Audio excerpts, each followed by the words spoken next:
Welcome back to another reading and correcting with me, Kindar, the Tiger Writes, and Ty, the Tiger Supervisor. These are where I read a chapter from one of my stories and correct it as I go. If you want to listen to these live, it's every Tuesday morning, 8 a.m. Eastern Time on Twitch. And if you are looking to support me, that is on my Patreon. Today we are doing chapter 26 of Once Broken. The roar-like yell had Jacoby looking up from the anti-gravity generator he was cleaning. The one from the old bus was the last group of the old bus. The one from the old bus the last group of mercs had used. The outside had been in bad condition, but the parts had been upgraded at some point in the last objective decade, if not maintained. He shielded his eyes from the late morning sun as a group of kids ran away from Tech, who watched them, teeth bared. He did that every so often. A game they'd been playing since the last attack. Jacoby shook his head in amusement, and Alex thought there was something wrong with Tech. Playing at terrorizing kids wasn't something someone sick did. Alex tried to keep them away, but he was now too busy socializing with his new friends or training them. Alex wasn't here now. Jacoby looked at the fighters to confirm it. If he were, he'd be playing harder to keep them away from Tech, so he could work. He watched as the kids huddled and then spread out, heading toward Tech, trying to sneak closer to the working Somalian. Invariably, one of them attracted his attention, and Tech jumped to his feet, roaring. They ran off. Jacoby wondered what would happen if Tech were to chase them, catch one. Would that scare them enough to go complaining to their parents? Would they demand Tech leave? Would they finally go home if that happened? He shook his head to clear the idea out of it. He wasn't the kind of man who used kids to get his way. Alex would see reason eventually. The adults were nowhere near as smart as the kid, and Tech nowhere near as gentle with those who bothered him. He always had someone watching him now, males and females. At least with the male, their excited state made it clear what they wanted out of Tech. Those who got close to him were growled at, and those who didn't take the warning seriously got a beating. Jacoby thought that would be enough to get them to leave Tech alone, but there was always a stupid fool willing to risk his life for what? A chance at getting Tech in the sack? That would never happen, not while Alex was around. Like the kids, this started after the last battle, and after a week, it showed no sign of slowing. Those smart enough not to get close to Tech left him offerings was the best Jacoby could come up with. They didn't just put food of bowls or other trinket on the table. They went to their knees, bowed, and offered them. They were distant enough, Tech ignored them. They were distant enough. Tech ignored them. They put the stuff on the ground, stood, and backed away. The whole thing had a reverence that made Jacoby sick. There were enough Somalians at the gun range that he wiped the gunk out of his hand and joined them. The Somalians did their best to include him in their conversation by using as much standard as they could. Except for Rig, a blonde female with light gray swirl Jacoby hadn't bothered to learn the name of. It meant Jacoby got to understand one word every dozen. Rig had been fluent before they arrived, and she had practiced hard, and she now spoke a broken but understandable standard. Rig, Jacoby called as the Somalian decimated the target with a DSU-21 rifle. Aren't you neglecting your hand-to-hand? No. He definitely took the power pack out, put a fresh charge in, and fired at another one of the wooden stick figure they were now using as targets. Jacoby watched a little longer before shaking his head and moving on to help someone who needed it. Something had happened between him and Alex, and now the two avoided each other. Or rather, Rig avoided Alex, and Alex didn't seem to notice, which made Rig angrier. Instead of confronting Alex about it, he shot targets. He was now the best Somalian rifleman. The blonde and gray female let out a string of Somalian curses as she tried to take the pack out of the Brazili personal power. The BPP was notorious for having a sticking pack, but she couldn't get the hang of the sliding unlock and pull required to take it out. Without words, Jacoby steadied her hand over it, indicated the unlock, and helped her through the motion again. Excitedly, she thanked him, forgetting to speak standard in the moment, then switching. Those around commented in Somalian, and she barked replies that had them snickering. He had her repeat the motion a few times before moving on to someone else. He'd have to help her again tomorrow. When she got excited, she lost her manual dexterity, and the BPP did require finesse. She should have used something else, but she was in love with the handgun, carried it everywhere, even if he didn't let her keep a power pack for it. Where's Alex? Jacoby directed her question at Rig, but the Somalian ignored him. He should have showed up to teach them knife work already. Even though they had claws, a few Somalians had taken a liking to knives, and Alex had been teaching them how to handle them. But since the battle, that was something else he was neglecting. Town, the female answered. Of course, Alex was in town. But what was he doing there all day? Drowning his misery in drink, burning off energy in. You look at Rig. If Alex was in bed with someone else, it would explain Rig's behavior. But Jacoby couldn't see Alex doing that. Not because of Rig, but because of Tech. Alex was devoted to him to an unhealthy level. But Somalians were rather free with whom they loved. Jacoby avoided going to town since walking in on three of them going at it in an alley. Alex had decided that because Tech was Somalian, he wouldn't mind having sex with other Somalians?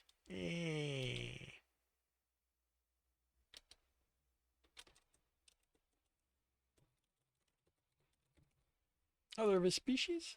If that was the case, Jacoby had a feeling Alex would be in for a surprise if Tech found out. Jacoby didn't see him as the sharing kind. As the sun started going down, Jacoby saw Alex returning from the town.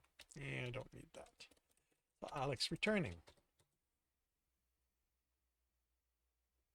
Jacoby met him halfway away from anyone who'd listen in, mainly Rig and Tech. This could turn ugly if either heard this. Alex, Jacoby greeted him. Out of curiosity, what's keeping you busy in town? The computers, Alex replied, not stopping. Jacoby watched him, too stunned to walk with him. What do you mean, they're computers? He called once he got over it. They don't have computers. Of course they do. Alex wasn't entirely paying attention to him, distracted by his thoughts. They just can't use them. Someone's unleashed an infection on them. Jacoby looked at the hover by the priestess cabin. Should I be worried? He didn't go on the net often, but he did go to check his notes for news from back home. Alex finally looked at him, then followed his gaze. No, we're safe. Their computers are identified as Somalian, so Leisure Tech can track what they do on them. The infection targets that identifier. The only way ours would get infected is if one of us were to insert the infection into those system. So Leisure Tech's attacking them? Cutting them off from the rest of the world? That doesn't feel right. Leisure Tech doesn't want them to die. They want the people here to give in to them. They're applying pressure, not strangling them. How are they going to call for help without access to the net? One of the Somalian from the fighters called to Alex, speaking quickly. Alex replied in Somalian with an ease Jacoby didn't like. It might be somewhat at Leisure Tech, Alex continued, but I doubt it's approved. Like you said the other day, all this has probably been assigned to a cubicle jockey who's doing the best he can with limited resources. What that Somalian say? Huh? The one who talked to you? Oh, he wanted me to spar with him so I can evaluate his form. And you answered? Alex looked at him. I'm busy. What's going on, Jacoby? You spoke to him in Somalian. Did I? Alex looked back. Huh, didn't realize it. You didn't realize you spoke in a different language? How does that work? Alex shrugged. I already speak a bunch of different language. SpaceGov only enforces standard form over the network. Internally, every corporation has its own coding language, and I've had to learn them if I didn't want to waste microseconds with a translator program. I guess speaking Somalian is the same. Just code. It's just code after all. Jacoby shook his head. At least Alex wasn't cheating on tech. He had to be content with that. Alex nodded to the table with the anti-gravity generators. How's that going? It's going. Turns out that bus has more recent parts than either of the other two others. That's from it. Alex looked around. So you kept it? It's in the wood. It's in the woods. Which of the hover are you putting that in then? After I've cleaned it, it's going into the vacation hover we came in. It isn't so powerful that it's going to make much of a difference in how long it takes to get back to the city. I don't think you want to be cramped with tech in the small things the Mercs came in on. And the boss has no comfort. Alex didn't say anything. He looked at the generator, ran a finger over one of the sections Jacoby hadn't cleaned yet, the tip coming away covered in black goo. You mentioned something about these parts not being well maintained.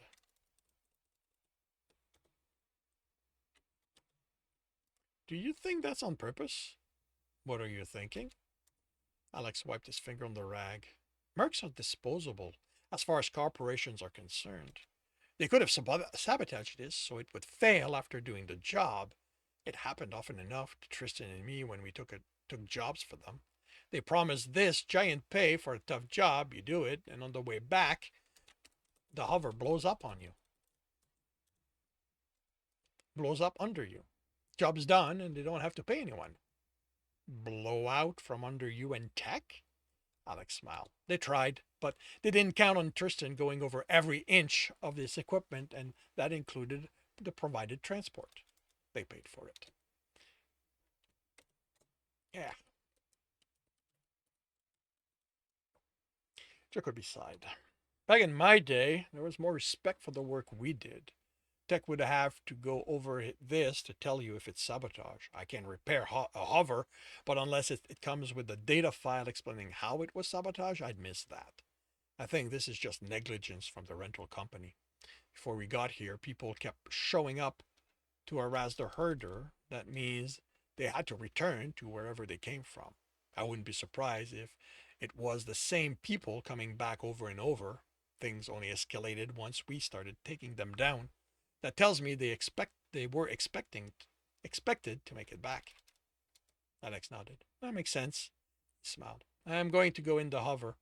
I need to work on the latest version of my antibodies. And you probably want to be alone with your fan club. What fan club? Jacoby, a Somalian called. Blonde with gray swirled was striding toward him with 4 others from the shooting range. Shooting done. So I see, he replied, trying to work out what Alex had meant. Watch, she said, and she proceeded to take the power pack out. It stuck, but her motions were precise, if slow. In a firefight, she'd be in trouble. Good work, Jacoby said, and she smiled, all teeth.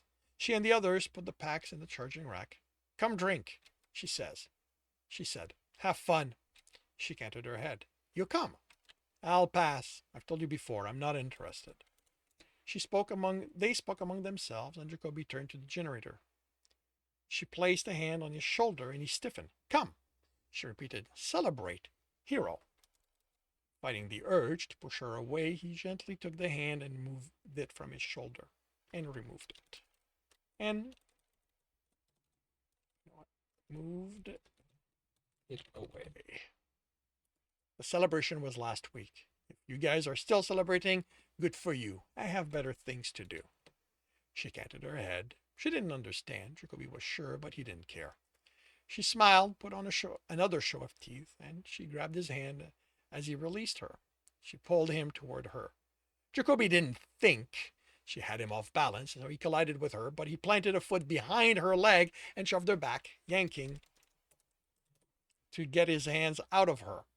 With the barking that was Somalian laughter, she fell back, but he hadn't managed to get his hands out, so she pulled him along.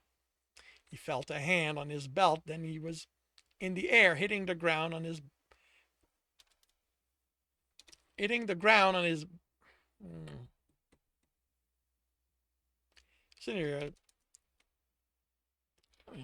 okay.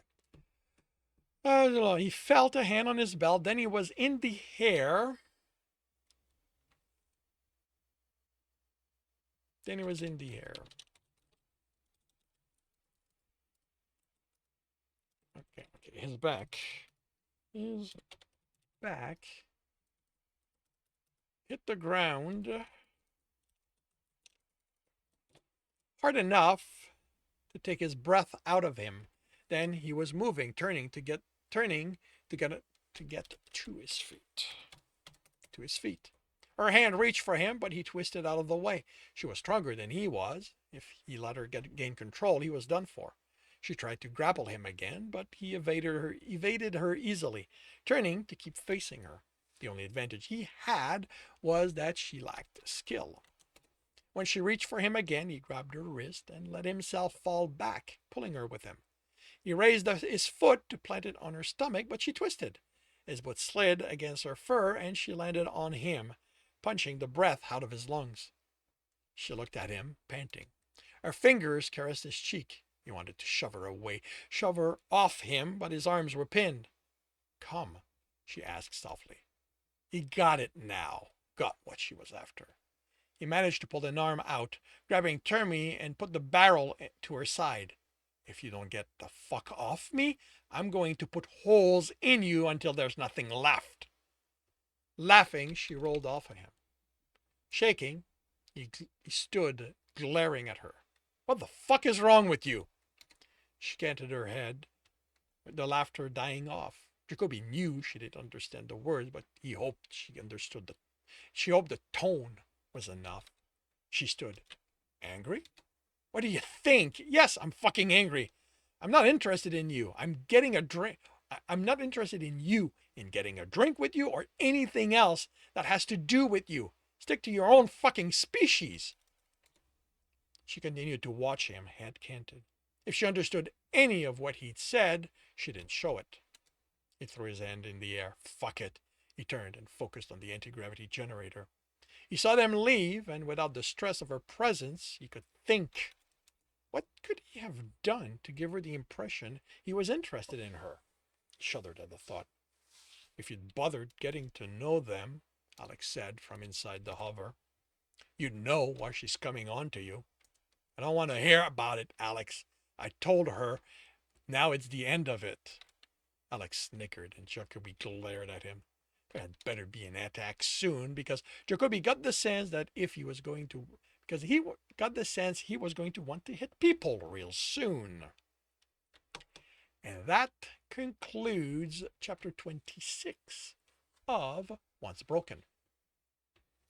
If you are enjoying this, please leave a like. If you want to know when the next chapter is going to be up, subscribe and hit the bell.